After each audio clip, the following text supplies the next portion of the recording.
સૌને નમસ્કાર મિત્રો।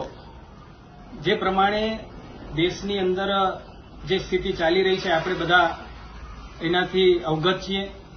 જો કદાચ દેશની અંદર યુદ્ધની પરિસ્થિતિનું નિર્માણ થાય તો જેના ભાગરૂપે અલગ અલગ જાગૃતતાના પ્રયાસો થતા હોય। 7 તારીખે એટલે કે આવતીકાલે સમગ્ર દેશની અંદર મોક ડ્રીલનું આયોજન કરવામાં આવ્યું છે ભારત સરકાર દ્વારા। ત્યારે આ મોક ડ્રીલની અંદર આપણે પણ સૌ જોડાઈએ, તંત્રને, સરકારને આપણે સહયોગ કરીએ, કોઈ પણ ડર્યા વગર, ગભરાયા વગર, કારણ કે આપણા દેશનું એક મજબૂત નેતૃત્વ છે।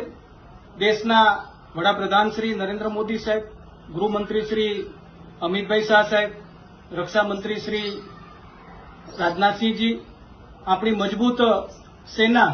ત્યારે આપણે સૌ સાથે મળી કરીને જ્યારે કચ્છ જિલ્લાના સરહદ બોર્ડર ઉપર આપણે બધા રહીએ છીએ ત્યારે આવતીકાલના આ મોક ડ્રીલની અંદર પણ આપણે બધા વધુને વધુ મજબૂતાઈ રીતે જોડાઈ કરીને એને સહયોગ કરીએ એવી આપ સૌને હું નમ્ર અપીલ અને વિનંતી કરું છું।